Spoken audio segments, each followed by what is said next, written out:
सुरकुटी में झांक सुरता तो पपी बुलाओ, इस ममता के जाल में तन काल फसाओ।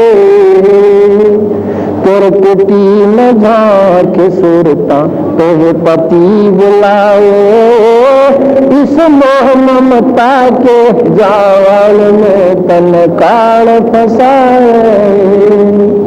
अपने पति को बोलो बावड़ी बठियारा में संगर के, काम करो दमो लोग मस्करे रजुजारा डर के। अपने पति को भूलो बावड़ी बठियारा में संवर के, काम करो दमो लोग मस्करे रजुजारा डर के। मात पिता संतान संपत्ति में तो उलझ गई घर के, वो मलना चाव पति अपने पे बांध कफन सिर के। मात पिता संतान संपत्ति में तो उलझ गई घर के, मलना चाव पति अपने पे बांध कफन सिर के। देख जीवती मर कहे सुरता किसा आनंद आए, इस ममता के जाल में तन काल फसा। सुरकुटी में झांक सुरता तो पति बुलाओ, इस ममता के जाल में तन काल फसा। पति मिलन की विधि बताएं सुन सुरता चतला के, सत्य पुरुष से कर ले सगाई गुरु बचोला बना के। आप पति मिलन की विधि बताएं सुन सुरता चतला के, सत्य पुरुष से कर ले सगाई गुरु बचोला बना के। सत्संग दान देखिए लादो दान की नंदी लाके, वो पांचों गण तार सुहागण सतनाम की बंदी लाके। सत्संग दान देखिए लादो दान की नंदी लाके, वो पांचों गण तार सुहागण सतनाम की बंदी लाके। या प्रेम की लीला कहे अपना के न पति रजाओ, इस ममता के जाल में तन काल फसा। सुरकुटी में झांक सुरता तो पति बुलाओ, इस ममता के जाल में तन। जाप अजपता जप कहे अपना दहेज बना लिए, जब अनहद बाजा बाजन लग खुशी मना लिए। जाप अजपता जप कहे अपना दहेज बना लिए, जब अनहद बाजा बाजन लग खुशी मना लिए। आओ ब्रहा कबीर लेवन में खुश ओ पावा लिए, जब प्रेम की बारिश ओन लग मरमर नालिए। आव ब्रहा कबीर लेवन में खुश ओ पालिए, वो प्रेम की बारिश ओन लग मरमर ना। सार शब्द का सुर भालिए जो पति को भावो, इस ममता के जाल में तन काल। सुरकुटी में झांक सुरता तो पति बुलाओ, इस ममता के जाल में तन का। अभी की मांग भरा ले चली चलिए नारे झुका के, ये संत समागम बरात कीर्तन ले जाओ दबा के। अभी की मांग भरा ले चलिए नारे झुका के, ये संत समागम बरात कीर्तन ले जाओ दबा के। सुरत नृत है डोरी तेरी बट सुन शिखर में जाके, वो मकर तार का खेल कांगना अल्ल ध्यान चौके। सुरत नृत है डोरी तेरी बट सुन शिखर में जाके, वो मकर तार का खेल कांगना अल्ल ध्यान चाह के। बैठ विश्वास से बिछा के जो शब्द छल आवहे, इसमें ममता के जाल में तन काल। पर कुटी में झांक सुरता तोह पति बुलावे, इसमें ममता के जाल में तन काल। दूर दृष्टि से देख लिए तू अपने पति का सेरा, अरस कुरस का एक सफेद गुमट है जहाँ तेरे पिया का डेरा। आंधी दृष्टि से देख लिए तू अपने पति का सेरा, अरस कुरस का एक सफेद गुमट है जहाँ तेरे पिया का डेरा। इन त्रिलोकी वारा ने भोग बावड़ी, इच्छा बीज बसन हो तेरा। राम दुहाई सत्य कहते हैं सतगुरु करावे फेरा। इन त्रिलोकी वारा ने भोग बावड़ी, इच्छा बीज बसन हो तेरा। राम दुहाई सत्य कहते हैं सतगुरु करावे फेरा। राम पाल हो सतगुरु का फेरा, काल खड़ा लखावा इस ममता के जाल में तनकाल। तेरे कुटी में झांक सुरता तोह पति बुलावे, इस ममता के काल फसावे। इसमें वो सारे मार्ग वर्णन कर दिए। इसको कल सबसे पहले इस शब्द को आपको बिल्कुल विस्तृत ढंग से खोल कर सुनाएंगे कि इस प्रकार हम गिरे बैठे हैं, कैसे साधना की जाती है, किस प्रकार दान की मेहंदी होती है और कौन कौन से वो गहने होते हैं, ये आपको कल बताएंगे। अपने पति को भूल बावड़ी बैठी यारा में संगर के, या तूने अपने बच्चों को अपना समझा, परिवार को अपना समझा, माता पिता को अपना समझा, और इस जायदाद को इसको तूने अपना समझा, पर ये तेरे धोखा था तेरे साथ में। फिर तूने ब्रह्मा विष्णु महेश को पूर्ण परमात्मा मानकर बहुत, उसके परिणाम स्वरूप आप स्वर्ग चले गए। स्वर्ग के बाद नरक, नरक के बाद 84 के चक्कर तूने नरे खा लिए। आए थे हम सब सतलोक से, सतलोक जाओगे जालेगी उस अपने पूर्ण पिता परमात्मा पूर्ण पति से तो मिल लेगी, तो जब जाकर तेरे पूर्ण सुख मिलेगा, नहीं तो नहीं भटकती रहेगी। अपने पति को भूल बावड़ी बैठी यारा में सिंगर के, और काम क्रोध मोह लोभ मस्करे रहिए जा रहा टेंडर के। इन पांचों राक्षसों से बच के रहना जितना बचा जावे। मात पिता संतान संपत्ति में तो उलझ गई गिर के, मात पिता संतान संपत्ति में तो उलझ गई गिर के, और जब मिलना चाहे पति अपने तो बांध कफन सिर के। जब अपने सतलोक में जाना चाहती है तो सिर का कफन बांध ले, तो सर्वनाश हो जाए, पर परमात्मा एक यू काम करें सरेगा।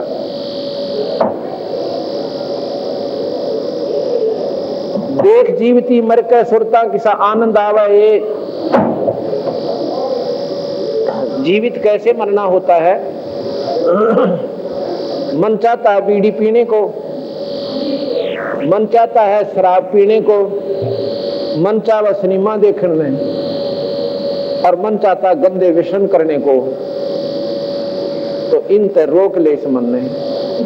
सत्संग में जब तुम लगते हो, कोई बुरा कहे चाहे भला कहे, कोई तुम्हें अच्छा कहे चाहे निकम्मा बतावे, चाहे कोई गुंडा कहे चाहे कोई गुंडा कहे, उसका प्रति उत्तर झगड़े तो नहीं देवे, अपना नीची गर्दन करके वहां से निकल जावे। इसको जीवित मरना कहते हैं। पति मिलन की विधि बताओ, सुन सुरता चितला के। उस परम पिता परमात्मा सतपुरुष पूर्ण ब्रह्म भगवान से मिलन का तरीका बताता हूं, जब तेरी समझ में आ जावा तो। सतपुरुष से कर ले सगाई और गुरु बिचौला बना के, सतपुरुष वो पूर्ण परमात्मा, उससे अपना नाता जोड़ ले। और जुड़े कैसे? उसका नुमाइंदा खास व्यक्ति यानी पूर्ण संत आपके उससे संपर्क करवा दे, संबंध मिलवा दे, गुरु बिचौला बना के। सत्संग बान बैठिए लाडो दान की मेहंदी लगा के, दान की मेहंदी रचा के सत्संग में आवा। ये बान होते हैं। जैसे बच्चे को पहले शादी से पहले क्यों खेतों में काम किया करते थे, ज्यादा कोई मजदूरी करता था वो भी जंगल में, और ज्यादातर पैदल चलते थे। व्यापार बिजनेस वाले लोग भी ज्यादातर बाहर ही घूमना पड़ता था। तो बच्चे की ब्याह से पहले उस लड़की को लड़के को क्या करते थे? बान्या बिठाया करते थे, बान। उसमें 7 दिन बच्चे को कहीं नहीं जाना होता था, घर से बाहर भी नहीं निकलना होता था। और एक मटना होता है हल्दी जैसा, हल्दी जैसा, चलो ऊपर न पूरा कर, इसको उल्टा कर रहे हैं। तो उस मटना मसड़ दिया करते थे और उसको शाम में नवाया करते थे। और पहले बान जो बैठता था, पहले दिन जो स्नान करता था उसमें कम रूप ने करता था, और दूसरे दिन करता था उससे ज्यादा ने करता था, और तीसरे दिन और ज्यादा सुंदर शरीर हो जाता था, और 5वें, 6ठे, 7वें दिन तो वो कति बहुत ही निर्मल जो उसका असली स्वरूप से वो आ जाता था। क्यों? बाहर घूमने से सावलापन हो जाता है बच्चे को। इसलिए बताया कि सत्संग बान बैठिए लाडो दान की मेहंदी रचा के। सत्संग में आप पहली बार आओगे कम असर बनेगा, दूसरी बार आओगे उससे ज्यादा असर बनेगा, और तीसरी बार आओगे और ज्यादा बनेगा, और 4-5 सत्संग सुनने के बाद आत्मा कति साफ हो जाएगी। परमात्मा और नाम बिना आपने कुछ भी नहीं सूझेगा, कितनी निर्मल आत्मा आपकी हो जाएगी। सत्संग बान बैठिए लाडो दान की मेहंदी रचा के, और 5 गहने पैर सुहागन सतनाम की बिंदी लाके। 5 गहने शील, संतोष, विवेक, अक्षमा, दया, ये 5 के 5 एक भगत के ये लक्षण है, तो वो बहुत ही प्यारा लगेगा। और सतनाम की बिंदी लाके उस सतनाम का जाप करती रहे, वो गुरु से प्राप्त कर ले। और प्रेम की लाली लाके, ये लाल उठकरण से नहीं, प्रेम यानी इतना प्यार आपके अंदर उस मालिक के अंदर हो जा, वो तेरी लाली है, वो तेरा सबसे ज्यादा उत्तम गहना है। प्रेम की लाली लाके सुरता क्यों ना अपना पति रजावे, यानी उस परम पिता परमात्मा में तेरी जब श्रद्धा बनेगी वो तब प्रसन्न होगा, तेरे ऐसे लक्षण हो जाएंगे।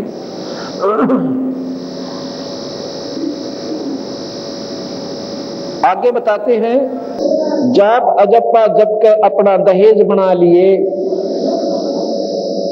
अनहद बाजा बाजन लागे फिर खुशी मना लिए। जाप अजप्पा जप के अपना दहेज बना लिए, अनहद बाजा बाजन लागे फिर खुशी मना लिए। अब अजप्पा जाप हम देते हैं, एक सांस का सुमन होता है, उसको सतनाम कहते हैं। वो सांस का सुमन जो है वो अजप्पा जाप जप के अपना धन जोड़ ले, जो परमात्मा जिससे राजी हो। जिस प्रकार लड़की अपने ससुराल जाती थी, अब भी तो उसके पास जितना ज्यादा दहेज वह इकट्ठा कर लेगी। पहले लगी रहा करती, कदे सितारे लावे है, कदे पेम का प्रयोग घोटे घाटे लावे, और जितने भी ज्यादा कहती है तू दहेज अगर बनाना है उस परमात्मा के घर में जानता ही, और जिससे वो भगवान तेरे तरह राजी हुआ है।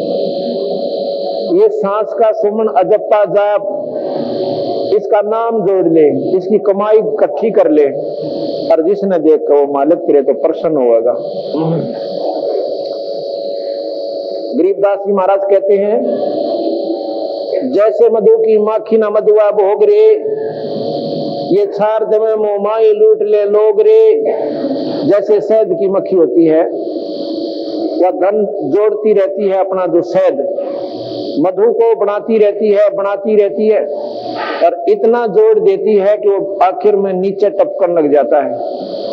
जब वो बाहर निकलना शुरू हो जाता है तो वो महल तोड़ने वाले आते हैं और उसमें नीचे अग्नि जलाकर और इतना धुआं कर देते हैं, कुछ तो आंधी हो जाती है, कुछ जल जाती हैं, कुछ भाग जाती हैं। उस सारे के सारे उस शहद ने, मधु ने वो तोड़ के और बाल्टी भर ले जाता है। इस प्रकार महाराज कह रहे हैं कि तो जो अनजान साधन, अनजान पने में इस माया ने जोड़ जोड़ कर कि तब बैंक बैलेंस बढ़ा दिए, कि तब कोठी गाड़ दी, कि तब लॉकर दे दिए, कहते तो शहद की मक्खी वाला काम बनेगा तेरे संग में। और ना जाने कब यो काल तेरी टीटी पकड़ेगा और ना जाने कहां तेरा देहांत होगा और वही तक किसी और के काम आएगा और तेरी बिरन में गधा और कुत्ता बनेगा। जैसे मधु की माखी न मधुआ भोग रे, ये छार दमे मोमाई लूट ले लोग रे। ऐसा संग्रह कीन संग जो चाल है, ऐसा धन जोड़ ले जो तेरे साथ चाले। अर्दम अजप्पा जाप जपो ये माल है। ओए होए, जो कहिए अर्दम अजप्पा जाप जपो। अजप्पा जाप क्या है? ये सांस का सुमन, ओठ जीभ आलय नहीं और अपने आप जो सुमन होता है उसको अजप्पा जाप कहते हैं। सांस के द्वारा एक नाम जप होता है, उसको अजप्पा जाप कहते हैं। ऐसा संग्रह कीन संग जो चाल है, अर्दम अजप्पा जाप जपो ये माल है।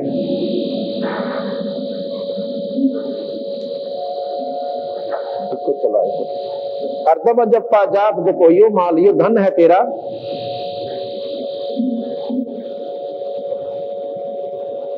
अर्दम अजप्पा जाप जपो ये माल है।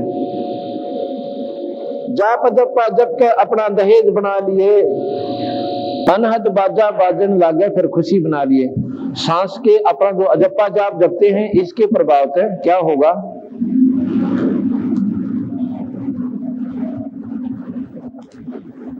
हमारे अंदर एक ऐसी प्रक्रिया शुरू होगी कि अंदर एक धुनात्मक शब्द प्रकट होगा, उसको अनाहत शब्द कहते हैं। ऐसी आवाज आवेगी कि उसमें इतना आनंद आवेगा, ये वृत्ति बाहर नहीं डटेगी, फिर तेरी बड़ी जोर की आनंद आएगा। उसको कहते हैं कि जब तू राजी होना, जब प्रसन्न हो जाना, कि जब तेरी ये प्रक्रिया तेरे अंदर इस नाम के प्रभाव तो हो जा। जाप अजप्पा जप के अपना दहेज बना लिए, अनहद बाजा बाजन लागे फिर खुशी मना लिए। जब तेरे अंदर ये सूखे ढोल पीटने से खुशी नहीं होगी जो बाहर बजावे, अंदर बाजा बाजेगा उस परमात्मा के नाम का। जब तू राजी हो जाना कि तेरा यहाँ से जाना बनेगा, यानी लड़की जब प्रसन्न होती है, जब खुड़का सुनने ढोल बाजे का अकबरात आएगी, तो कहती है जब तक वो बाजा नहीं बाज ले, यानी अंदर तुझे अनाहत शब्द प्रकट ना हो ले, इतने ये मत सोचिए कि यहाँ से तेरा जाना यानी बरात आली, यानी तेरा लोयल बात लगी है। अनहद बाजा बाजन लागा जब खुशी मना लिए, और फिर आवे बिरहा कबीर लेने खुश होकर चालिए। बिरहा किसे कहते हैं? बिरहा एक विशेष लगाव हो जाता है किसी व्यक्ति विशेष में, और फिर उसके बिरह में महाराज कहते हैं जैसे पतिव्रता पति से राती आन पुरुष निभावे और बस पीहर में सुर प्रीतम में जन्यों को ध्यान लगावे। यानी जैसे लड़की की शादी कर दे, वो अपने घर मायके आ जाती है, उसकी सुरती अपने पति में न्यो की न्यो रहती है, वो बोल भी नहीं सकती, किसी ने बता भी नहीं सकती। और फिर कभी कभी ऐसी आंखों में रोना आता है, जब आंखों से पानी पड़ता है, अब तो ऐसा बिरह हमने उस ईश्वर के नाम पर लगाना, अपने परम पिता परमात्मा सतपुरुष के उसमें। अब बिरह में आंसू आती है, ये आत्मा बहुत रोती है। अब बिरह कई प्रकार के होते हैं। जैसे मान ले आपने भगवान विष्णु की साधना की है, तो आपका बिरह विष्णु में लगा हुआ, आप रो रहे हो तो। और यदि आप भगवान शिव की साधना कर रहे हो, तो उसके आपका बिरह जो सतगुरु उस भगवान शिव में लगा हुआ, और वो बिरह उन्हीं का है, वो आपको उन्हीं के लोक में ले जाएगा वो बिरह।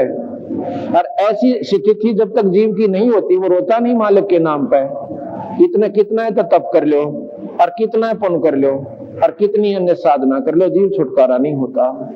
ये लक्षण है, जब तक रोना नहीं आता इस जीवात्मा ने उस ईश्वर के नाम पे। एक बार है हम अपने जायदाद में रोए, भाई कि तो 20,000 का नुकसान हो गया, उसने रोए, वो भी बरे उसमें था हमारा।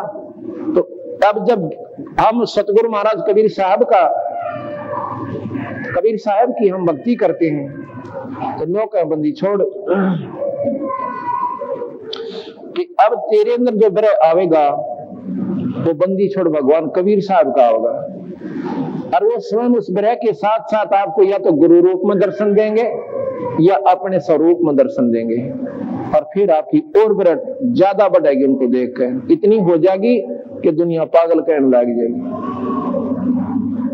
और महाराज भी कहते हैं नाम वियोगी ना जीवे, राम वियोगी ना जीवे, जीवे तो बौड़ा हो, बावड़ा नो निगलते पार लाग जाए, किलकी मारन लाग जाए। उसकी धुन एक उस ईश्वर में लगी रहेगी, काम भी करेगा, अपना सारा कार्य भी करता रहेगा, लेकिन एक ऐसी उन्मन सी उसकी आदत बन जाएगी कि उसके नाम बिना, उस सुमरन बिना उसका जी नहीं लागे।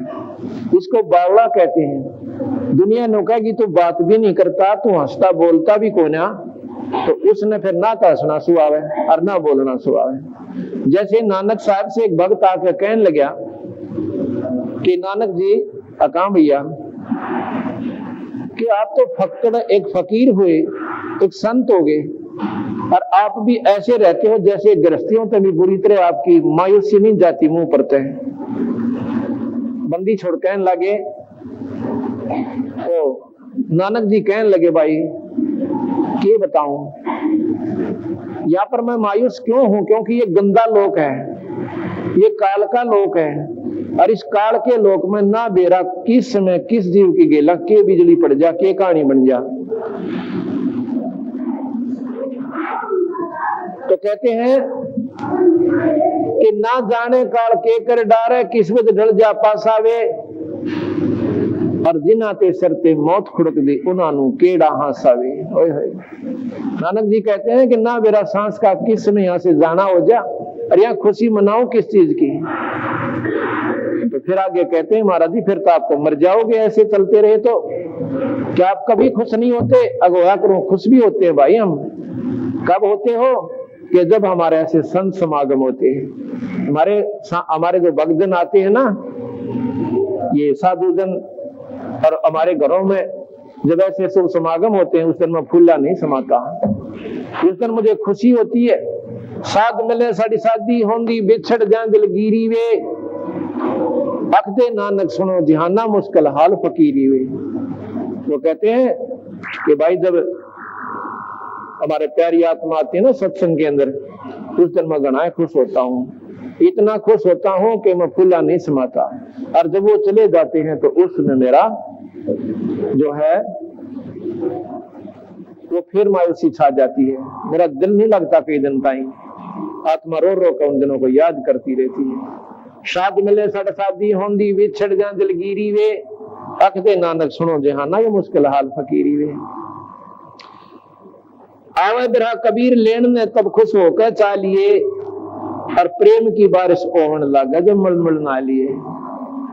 जब परमात्मा में विषय ब्रह जागेगी विशेष, तो आपका जड़ लाग जा, सारा कमीज बीत जाता। कई बार डटा नहीं डटता, ना रोना होता, और आंखों में तो पानी नहीं डटता इस जीव का। ये पाप कट रहे हैं, हर दिन निर्मल हो चुका है जब वह ब्रह की बारिश होने लगी। कहते हैं प्रेम की बारिश ओहन लागे मलमल ना लिए, और सार शब्द का सुरमा गा लिए जब पति न भावे। शतनाम के बाद एक शारनाम और प्राप्त होता है, ये सारनाम ही सबसे उत्तम काम करता है, सबसे प्रथम काम उसी का हो जाता है। फिर जब भगवान के पास जाते हैं तो कहते हैं उस सारनाम का तो सुरमा डालना, और ताकि परमात्मा ने प्यारी लागे। यानी सारनाम जिस आत्मा के पास है वो उस पिया यानी परमात्मा की सर्व प्यारी है। आदिनी की मांग भरा ले चलिए नाड़ दुखा के। साधु के प्रथम लक्षण होते हैं संत आत्मा के, भक्त आत्मा के, कि वह लड़ाई नहीं करे किसी के लिए, झगड़ा नहीं करे, दो गाली कोई देव की सहन कर ले, कबीर साहब कहते हैं आवत गाड़ी एक है भाई उल्टा हो अनेक, और कह कबीर ना उल्टियो वर रहे एक की एक। उसने उल्टा ना करियो, अगर आपने उल्टी कर दी तो अगले वाला तो चार होगा तरीके लड़ने, आपने एक उल्टी कर दी वो भी सुनावेगा और लाठी भी ठा ले। इसलिए उसकी दो गाड़ी सुनकर अपना कान बोझ कर बैठ जा, और फिर वो आप पे मायूस होके और मन माने आपके पास है आप हाथ जोड़ लिया के भाई मेरे को गलती होगी, क्यों माड़ा कर्म उसने सेध रहा वो सेध देगा आपने भी, क्योंकि आप उसमें सहयोग दे दोगे। कबीर साहब कहते हैं गाली ही से उपजे ये कल है कष्ट और मीठ। एक गाली दी, उसने दो दी, उसने चार दी, मुक्का मुक्का लाठी चली और एक जना मर जावे, दोनों मर गए, एक फांसी होगी एक वो वैसे मर गया। कहते हैं गाली ही से उपजे कल है ये दुख, ना मरे तो मुकदमे चले कष्ट हुआ, और मीच कहते हैं मौत नहीं। गाली ही से उपजे कल है कष्ट और मीच, भाई हार चले सो संत है और लाग मरे सो नीच। अगर गेला लड़ पड़े तो क्या भगत अमर काय के संत, और तुमने हारना सीखना चाहिए। कबीर हरिजन तो हारा भला, हरिजन जो परमात्मा की प्यारी आत्माओं से हरिजन कहते हैं, हरिजन तो हारा भला और जीतन दे संसार, भाई हारा तो हरि से मिले और जीता काल के लार। उस काल के पास जागा दो अपने आप में नौका देखा ना मेरा का बोलिया नहीं ना मुंह फोड़ दूं तो वो उसने कितना और मिल जाएगा को मुंह फोड़ दिया तो वो तो जागा नरक में, और जो हार गया वो परमात्मा का प्यारा हंस होगा। और आरे गेला भगवान हुआ करे, या पक्की नोट कर लियो, जो अपनी हारी लिख देगा उसके साथ ईश्वर साथ दिया करे, वैसे नहीं मिलती बात। आदि नी की मांग बढ़ा ले, असली मांग है कि नार झुका के चलिए, किसी को लड़िए मत ना, अंश आत्मा को कह रहे हैं। आदि नी की मांग बढ़ा ले चलिए नार झुका के, और संत समागम बरातरी तन ले जावेगा ब्याह के। ये संत समागम है, ये इस आत्मा की बरात आई हुई है और इसके अंदर हमें ये जानकारी होती है। और ये हंस आत्मा जैसे एक तो मिलेगी, एक भक्तजन दूसरे से मिलता हुआ अपने सुख बतावे कि जब से मैंने नाम लिया हमारा तो शांति होगी, भाई सारी बुराई छुट गई, परमात्मा के नाम बिना में कुछ दिखाई नहीं देता। तीसरे से मिलेगा वो भी यही कहेगा, चौथे से मिलेगा वो भी यही कहेगा, तो उस आत्मा का मन उसमें एकदम बदल जाएगा। और काम तो यू करने का था भाई। कहते संत समागम बरातरी तन ले जावेगा ब्याह के।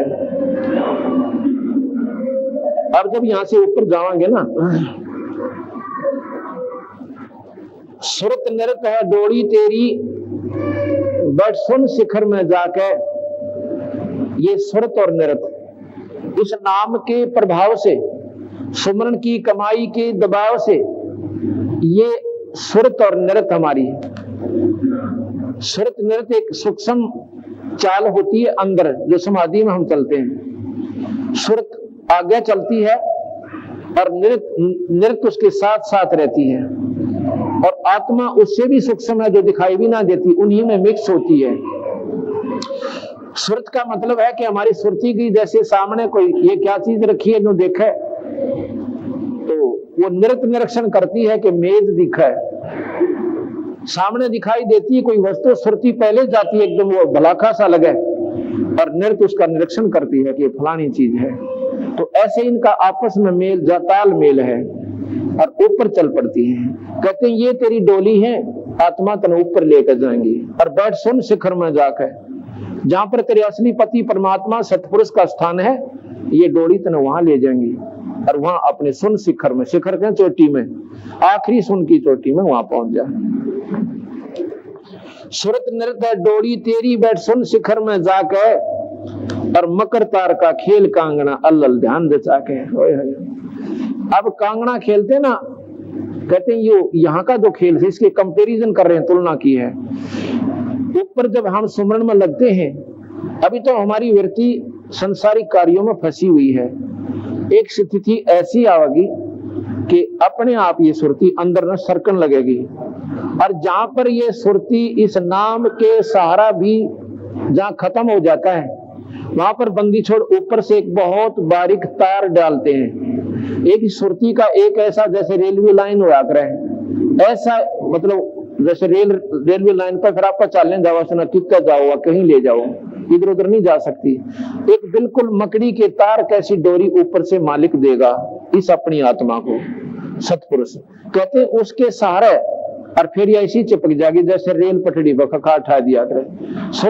मकर तार का खेल कांगना, फिर अलल ध्यान दचा के, यानी फिर इधर उधर ध्यान नहीं जागा तेरा। अलल कहते हैं एक पक्षी, अलल। वैसे अनल का, अनल कहते हैं वायु को, अनिल, अनल, अनल वायु होती है, उसका बिगड़ा हुआ शब्द अलल बना हुआ है। एक पक्षी है उसका नाम अनल पक्षी होता है। अनल का मतलब जो वायु में रहता है, जैसे इस वायु के ऊपरली सतह पर रहता है, वो सबसे ऊपर है, और उसका आकार इतना लंबा चौड़ा है कि बहुत, यानी कम से कम 100-150 फुट की तो उसकी पंख है, जैसे वायु यान होता है ऐसे 50-50 फुट की, वैसे ऐसी लंबी लंबी उसकी पर है, जैसे चील की होती हैं, गीद की होती हैं ऐसे, पर वो 50-50 फुट लंबी। और फिर उसका आकार कितना होगा स्वयं का, तो वहां से वो अंडे दे देते हैं। अंडे कहाँ देते हैं वो पक्षी? जहाँ केले के वृक्ष होते हैं, क्योंकि केले के वृक्ष बहुत लंबे लंबे होते हैं वहां बनों में। मनमाना 100 किलोमीटर में आकर और 200 किलोमीटर में आकर वन केले के हैं, तो केले के पाओगे वह, ऐसा व्यवस्था होती है। तो वो केले के पेड़ एक दूसरे के साथ बहुत लंबे लंबे हो जाते हैं, तो अंडा जब ऊपर से डालते हैं तो वहां मां के गर्भ से आते ही अंडा वायु की घर्षण से वो पक जाता है, और वहां से आता आता इस वायुमंडल में से और केले के वृक्षों पर आकर दौड़ गिरता है। अगर जमीन पर गिरे तो हानि हो सके बच्चे को, तो एकदम केले के वृक्षों पर आकर गिरता है। अंडा भी अच्छा मोटा हो से उनका, एकदम गिरता है, पड़ते ही धीरे धीरे उन केले के पत्तों में से आकर नीचे गिरता, ग्राम जैसी वो फूट जाता है, और फूट कर वो बच्चा उसमें से निकल आता है।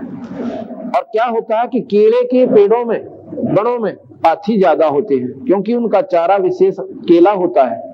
एक केले नाथी एक कब मोड़ कर नो खा जाता, 4-4, 5-5 केले एक बार ही खा जाता जब उसका पेट भरे, ना तो और कोई उसका खान का प्रोग्राम है कोई ना कितने भी। तो इस प्रकार वहां दोनों व्यवस्था करते हैं अनल पक्षी।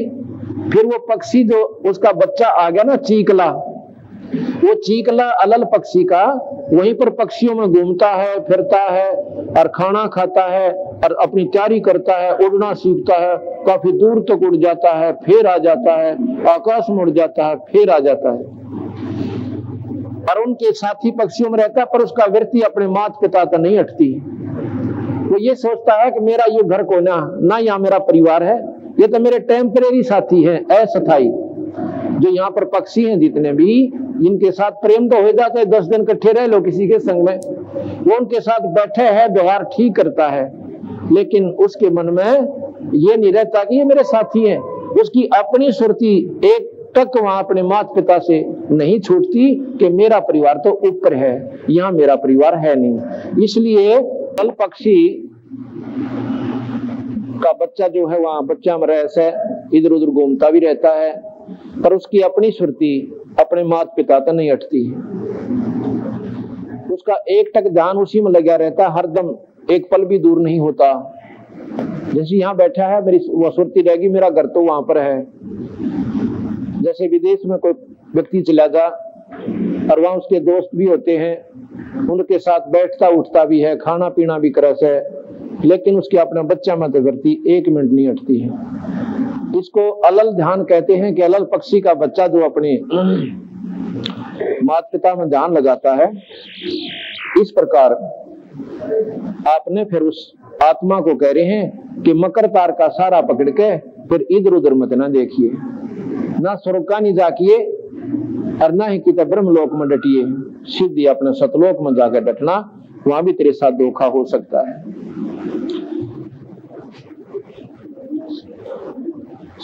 मकर तार का खेल कांगना अलल ध्यान जचा के और बैठ विश्वास सेज बिछा के, बैठ विश्वास सेज बिछा के जो शब्द 6 लावे, कहते हैं उस पिता परमात्मा के प्रगट होने की यानी धैर्य के साथ आपने इंतजार करनी पड़ेगी, चंचलता मत करिए। विश्वास रूपी सेज बिछा के उस परम पिता परमात्मा शब्द रूपी परमात्मा के प्रगट होने का, तो सुमन साधना करते रहना और इंतजार करना कि एक दिन जरूर आएगा। जब हमारी सारी प्रक्रिया हो ली, भाई शादी भी होगी और पहुंच भी गई घर पे, फिर पति कहाँ रह जाएगा। तो इतना विश्वास अगर है, यानी जब हमने नाम ले लिया, हमारी सूरत मालिक में लग गई, सुमन ठीक मिल गया और भाई वो सारा सौदा मिल गया, तो परमात्मा प्रगट होने में देर कहाँ लगेगी। किसी के बंडाने में, किसी के बहकाने में मत आना कि हमारे गुरु जी तो 1 मिनट में दिखा दें। इस हथेली पर भगवान होता था, कोई भी ना पानता, इसके गोडे रगड़ने पड़ते हैं और विधिवत साधना करनी पड़ती है, जब जाकर जीव छुटकारा होता है।